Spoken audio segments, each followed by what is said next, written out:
Assalamualaikum warahmatullahi wabarakatuh. Perkenalkan, nama saya Siti Nurhalisa dengan NIM 14056230049 dari Prodi Pendidikan Sosiologi. Di sini, saya akan mengambil sebuah isu tentang bahaya media sosial bagi kesehatan mental. Sebelumnya, akan saya putarkan sebuah video cuplikan kasus terlebih dahulu.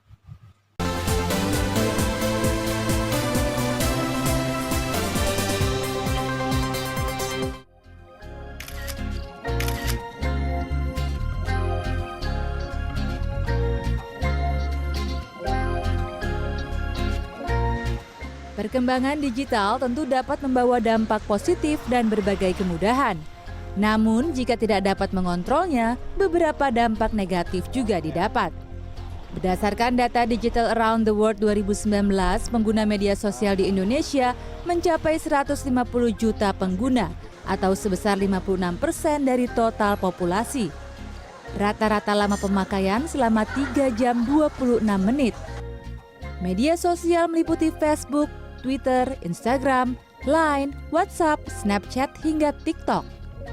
Beberapa hal yang kerap muncul ketergantungan atau cemas jika tidak menggunakan media sosial, membandingkan hidup kita dengan orang lain, membawa permasalahan dunia maya ke dunia nyata, hingga mempengaruhi mood. Ini yang dialami Gina.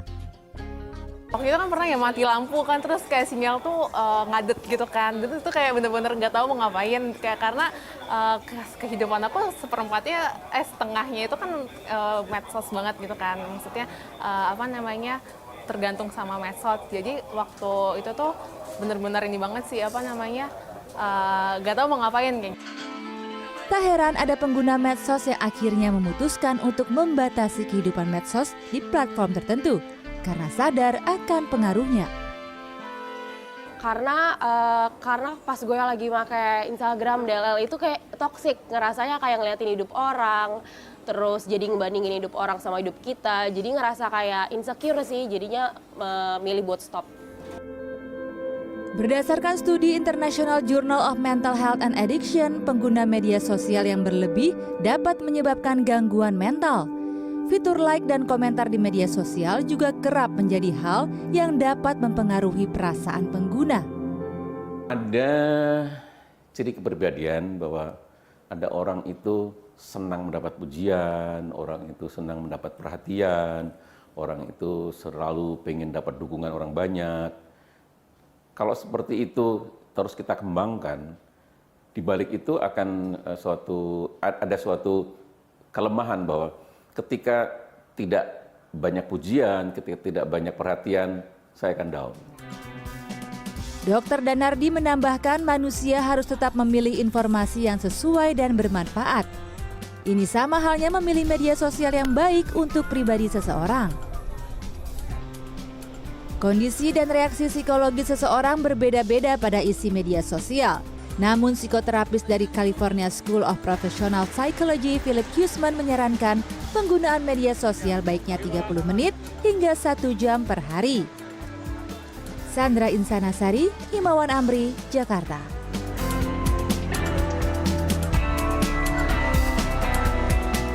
Media sosial telah menjadi bagian integral dalam kehidupan sehari-hari remaja di era digital ini. Dalam beberapa tahun terakhir, penggunaan media sosial telah mengalami peningkatan yang pesat dengan platform seperti Facebook, Instagram, Twitter, WhatsApp, dan TikTok menjadi yang paling populer di kalangan remaja. Media sosial sangat sering diakses setiap detiknya, bahkan masyarakat khususnya remaja tidak bisa lepas dari media sosial. Menurut data yang dilansir oleh Prambors, menyatakan media sosial yang paling populer di Indonesia adalah WhatsApp 92,1%, Instagram 86,5%, dan TikTok 70,8%. Sementara media sosial memberikan manfaat yang signifikan dalam berkomunikasi, berbagi informasi, dan membangun hubungan sosial. Dampaknya terhadap kesehatan mental remaja juga perlu diperhatikan secara serius. Kesehatan mental remaja adalah masalah yang semakin penting dalam masyarakat saat ini. Berbagai penelitian telah menunjukkan peningkatan angka depresi, kecemasan, gangguan makan, dan masalah kesehatan mental lainnya di kalangan remaja. para ahli telah mulai mempertimbangkan pengaruh penggunaan media sosial terhadap kesehatan mental remaja sebagai salah satu faktor yang berperan dalam peningkatan ini. Salah satu dampak utama dari penggunaan media sosial adalah perbandingan sosial yang meningkat. Remaja seringkali terpapar dengan gambar-gambar yang memperlihatkan kehidupan yang sempurna dan prestasi yang luar biasa dari teman-teman mereka atau selebriti di media sosial. Hal ini dapat menyebabkan perasaan rendah diri, ketidakpuasan terhadap diri sendiri, dan tekanan untuk mencapai standar yang tidak realistis. Remaja mungkin merasa tidak sebanding dengan orang lain dan merasa tertekan untuk memperlihatkan citra yang sempurna di media sosial. Selain itu, fenomena cyberbullying atau pelecehan online juga menjadi masalah serius yang berkaitan dengan penggunaan media sosial.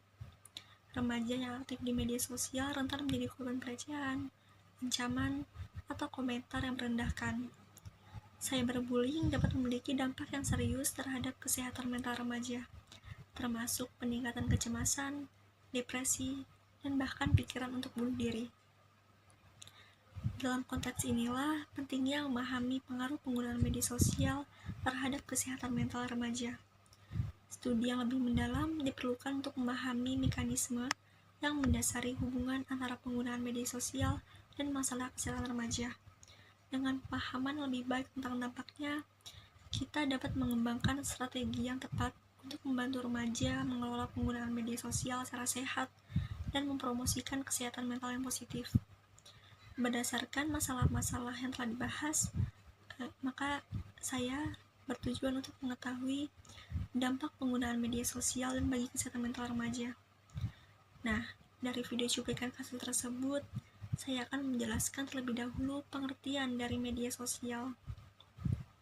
Media sosial merupakan sebuah media untuk bersosialisasi satu sama lain dan dilakukan secara online yang memungkinkan manusia untuk saling berinteraksi tanpa dibatasi ruang dan waktu. Secara etimologi, media sosial merupakan gabungan dari dua kata, yaitu media dan sosial. Media berasal dari bahasa Latin, yaitu medius, yang artinya perantara atau pengantar. Sedangkan sosial berasal dari bahasa Latin socius, yang artinya teman atau kawan. Jadi, secara etimologi, media sosial dapat diartikan sebagai perantara atau pengantar untuk bersosialisasi atau berinteraksi dengan teman atau kawan secara online. Nah, berikut ini ada beberapa pengertian media sosial menurut para ahli yang ditemukan dari hasil pencarian saya. Yang pertama itu menurut Kotler dan Keller. Media sosial adalah media yang digunakan untuk menciptakan, membagikan, menukarkan, dan memodifikasi ide atau gagasan dalam bentuk komunikasi. Yang kedua, menurut McGraw-Hill Dictionary, media sosial adalah sarana yang digunakan oleh orang-orang untuk berinteraksi satu sama lain dengan cara menciptakan, berbagi, serta bertukar informasi dan gagasan dalam sebuah jaringan dan komunitas virtual. Ketiga, menurut Dave Karpen, media sosial adalah teks, gambar, video, dan kaitan secara daring yang dibagikan di antara orang-orang dan organisasi. Menurut Rifki Mulyawan, media sosial adalah kumpulan saluran komunikasi online yang didedikasikan untuk input, interaksi, berbagi konten, dan kolaborasi berbasis komunitas.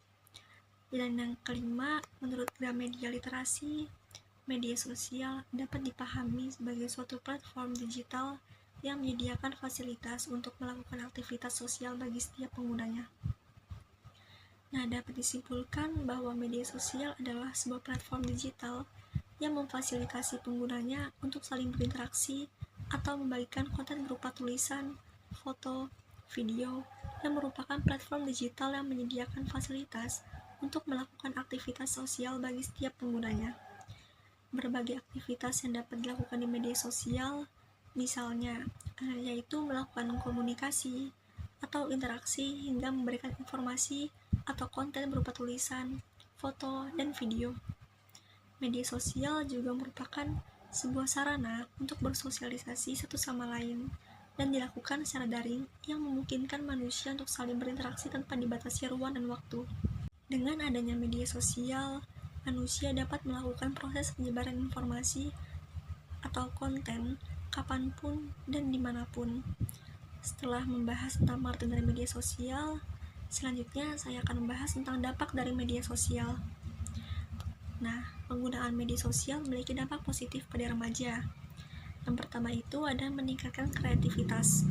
Kedua, memperluas wawasan. Ketiga, membantu remaja dalam membangun jaringan sosial dan memperluas lingkaran pertemanan. Keempat, mempermudah komunikasi dan interaksi dengan orang lain, baik itu dengan teman, keluarga, atau bahkan dengan orang yang belum dikenal. Kelima, membantu remaja dalam membangun identitas diri dan mengekspresikan diri. Ketujuh, memberikan akses mudah ke informasi dan sumber daya pendidikan. Dan kedelapan, meningkatkan kesadaran sosial dan partisipasi dalam gerakan sosial. Dampak positif media sosial pada remaja dapat membantu mereka dalam membangun jaringan sosial, memperluas lingkaran pertemanan, membangun identitas diri, dan mengekspresikan diri. Selain itu, media sosial juga dapat membantu remaja dalam memperoleh akses mudah ke informasi dan sumber daya pendidikan, meningkatkan kesadaran sosial, dan partisipasi dalam gerakan sosial. Namun, penting bagi orang tua untuk memonitor penggunaan media sosial remaja dan mengarahkan mereka pada kebiasaan digital yang baik. Lalu selanjutnya ada penggunaan media sosial juga memiliki dampak negatif pada remaja. Yang pertama itu seperti rusaknya manajemen waktu dan gangguan waktu tidur. Yang kedua, meningkatnya kegelisahan dan ketakutan. Ketiga, kurangnya tidur. Keempat, perundungan siber atau cyberbullying. Kelima, iri hati.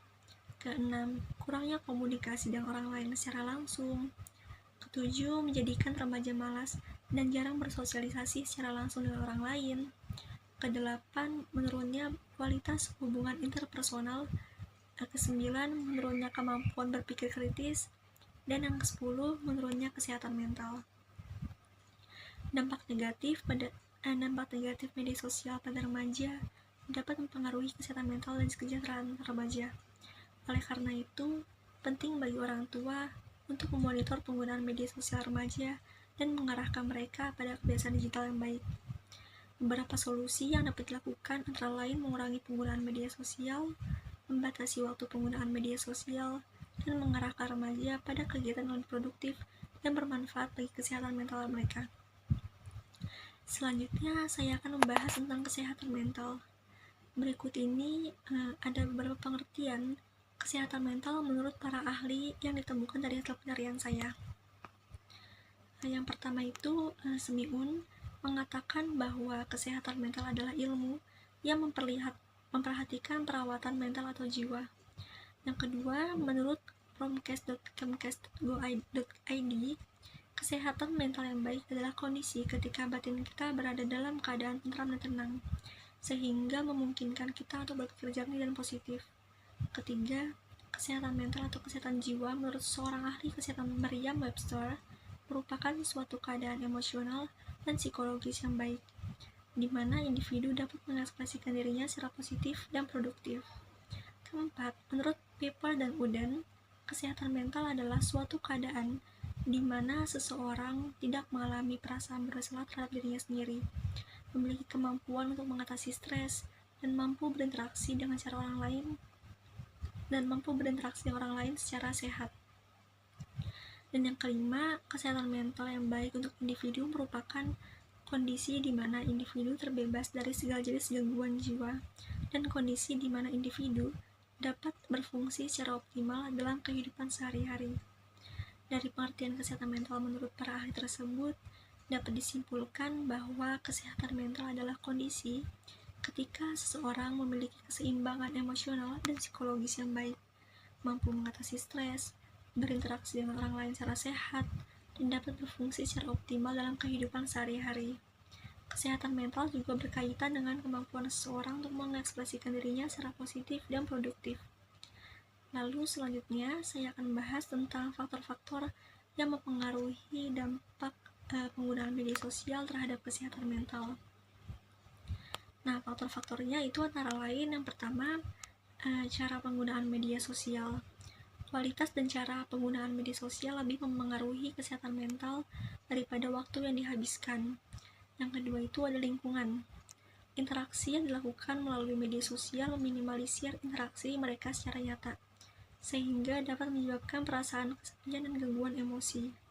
Ketiga, stres. Penggunaan media sosial yang berlebihan dapat menyebabkan stres yang memberikan dampak pada kesehatan mental secara keseluruhan. Keempat, ketergantungan. Media sosial bersifat adiktif dan dapat menyebabkan ketergantungan dan kecanduan. Kelima, faktor budaya. Faktor budaya yang memengaruhi peran dan ekspektasi keluarga terhadap individu, lingkungan yang memengaruhi perkembangan kemampuan bersosialisasi juga dapat mempengaruhi dampak penggunaan media sosial pada kesehatan mental seseorang. Nah, di sini terdapat ada beberapa gangguan mental, seperti gangguan kecemasan. Kondisi ini tuh biasanya dinamakan anxiety disorder. Ini tuh tipe yang paling banyak ditemukan. Anxiety disorder memiliki kecemasan yang berlebihan terhadap hal-hal tertentu. Penderita anxiety disorder ini juga bisa berkaitan dengan kecemasan analis, yaitu kecemasan yang belum terjadi tapi dia sudah takut. Nah, ada beberapa macam gangguan kecemasan. Yang pertama itu ada gangguan agorafobia, yaitu ketakutan terjebak pada situasi yang sulit. Agorafobia ini biasanya kondisi di mana mengalami ketakutan yang berlebihan ketika tidak bisa menyelesaikan satu tugas pekerjaan. Lalu yang kedua ada obsessive compulsive disorder atau OCD, di mana seseorang mengalami ketegangan pikiran akan hal tertentu atau terobsesi. Ketiga, post traumatic stress disorder atau PTSD, gangguan stres pasca trauma. Biasanya gangguan ini rentan terhadap individu yang mengalami atau menyaksikan kejadian yang traumatis. Nah, selanjutnya tadi kan ada gangguan kecemasan, lalu ada gangguan mood, yaitu gangguan yang membuat moodnya berubah-ubah, bisa dari senang, tiba-tiba menjadi sedih. Gangguan mood ini ada beberapa jenisnya. Yang pertama itu ada depresi mayor. Individu tidak lagi merasa tertarik atau menikmati acara atau aktivitas yang mulanya disukai. Kondisi ini juga disertai dengan sedih yang berkepanjangan. Yang kedua, bipolar disorder atau manic disorder illness. Penderitanya mengalami fase euforia atau mania dan bisa juga mengalami fase depresi yang berganti-ganti. Kondisi bipolar disorder, perubahan suasana moodnya bisa berganti-ganti. Kondisi ini tidak bisa diprediksi. Caranya dengan mengonsumsi obat-obatan. Lalu yang ketiga ada gangguan depresi persisten. Dulu gangguan ini disebut dengan yang namanya distimia. Biasanya gangguan depresi yang bersifat kronis dan berlangsung dalam jangka yang sangat panjang. Biasanya dibantu oleh obat-obatan tertentu yang dianjurkan oleh psikiater atau dokter saraf. Yang keempat, seasonal affective disorder. Biasanya kondisi di mana gangguan yang disebabkan oleh kurangnya paparan sinar matahari terjadi di saat cuaca sedang dingin. Nah, itu ada beberapa macam gangguan depresi. Selanjutnya adalah saran untuk menjaga kesehatan mental remaja di era komputer dan internet. Beberapa tindakan dapat diambil seperti yang pertama, batasi waktu untuk bermain media sosial. Ini mungkin akan membantu menghindari kecanduan dan mengurangi efek negatif lainnya. Lalu yang kedua, habiskan lebih banyak waktu bersama teman atau keluarga. Menghabiskan waktu dengan teman dan keluarga dapat membuat kita menjauh dari media sosial dan dapat mempererat hubungan. Yang ketiga, cari dukungan dari masyarakat. Untuk mendapatkan perasaan didengarkan dan didukung, undang teman keluarga untuk bertemu secara langsung dan bicara secara terbuka tentang perasaan. Hasil penelitian Wulandari dan Netrawati yang menyelidiki tingkat kecanduan media sosial remaja menemukan bahwa terdapat 162 remaja yang memiliki tingkat kecanduan media sosial dengan hasil sebesar 64,8%. Remaja tergolong kelompok umur rentan mengalami kecanduan karena berada pada tahap ingin mengetahui segalanya. Yang keempat, bisa seimbang antara bermain media sosial dengan keperluan lainnya. Misalnya kayak terapin waktu atau batasan untuk bermain sosial agar tidak ada waktu yang diambil hanya untuk bermain media sosial seperti waktu tidur dan beristirahat. Lalu yang kelima, cari bantuan ahli. Jangan ragu untuk mendapat bantuan profesional kesehatan mental seperti psikolog atau konselor jika merasa cemas, stres, dan kesulitan menjaga kesehatan mental. Profesional ini biasanya dapat memberikan saran dan cara untuk mengatasi masalah yang dihadapi. Nah, tadi adalah sebuah pembahasan tentang isu bahaya media sosial bagi kesehatan mental. Kesimpulannya adalah penggunaan media sosial telah menjadi bagian penting dari kehidupan remaja saat ini. Namun, terdapat bukti yang menunjukkan bahwa penggunaan media sosial dapat berdampak pada kesehatan mental remaja. Meskipun terdapat dampak negatif, penting untuk diingat bahwa penggunaan media sosial juga memiliki manfaat potensial bagi remaja. Mereka dapat menggunakannya sebagai alat komunikasi, mendapat dukungan sosial, dan mengakses informasi penting. Oleh karena itu, penting bagi remaja untuk menggunakan media sosial secara bijak dan sehat. Nah, sekian pembahasan tentang isu bahaya media sosial bagi kesehatan mental. Kurang lebihnya mohon maaf. Assalamualaikum warahmatullahi wabarakatuh.